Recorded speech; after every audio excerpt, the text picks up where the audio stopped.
So if you've been filming low light footage with your Insta360 Go Ultra and you've not really been happy with those pure video results, I've got some settings today that you're going to be much happier with for low lighting.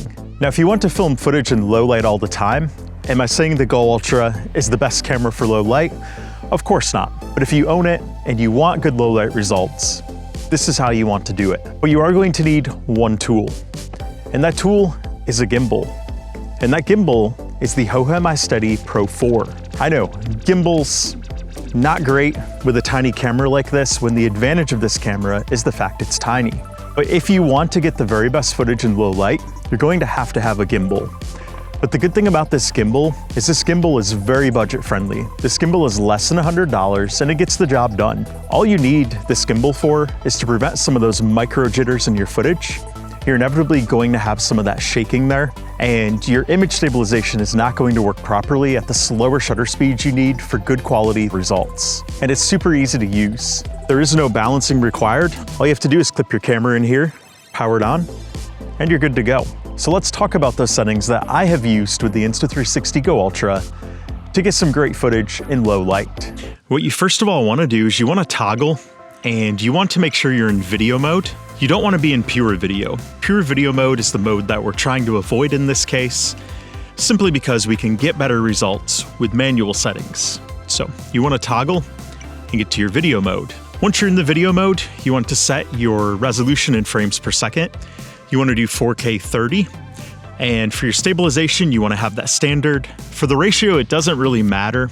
You can do 16:9, 4:3, or the cinematic widescreen.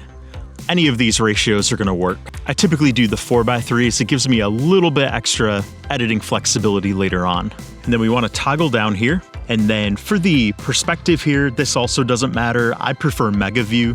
I like that really wide view with minimal distortion, but that's entirely up to you. But we are going to swipe in from the right, and you're probably going to start off at auto here, but you actually want to click M for manual.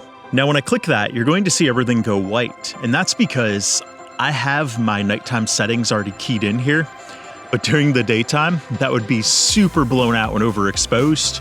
So do not use these settings during the daytime. These are purely for low light, nighttime only. So the first setting we're gonna set is gonna be the color mode.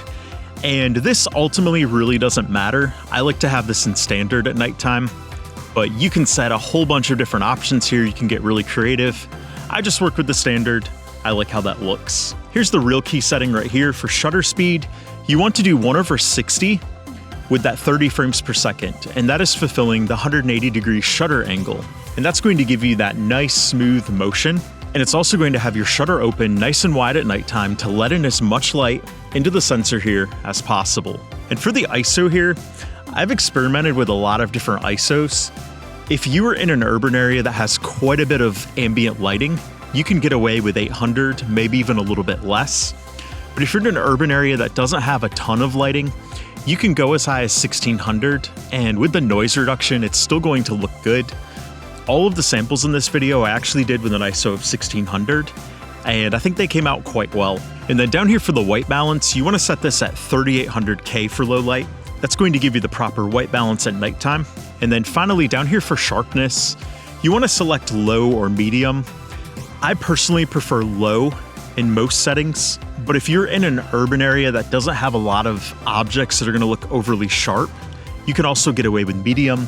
Just don't do high. High is going to be too sharp and it's not going to look good. And those are the settings you need. Once you've keyed those in, you're going to have the settings to get the very best low light results with the Insta360 Go Ultra. And if you'd like to learn more about how to get the best results with the Insta360 Go Ultra, check out this playlist right here.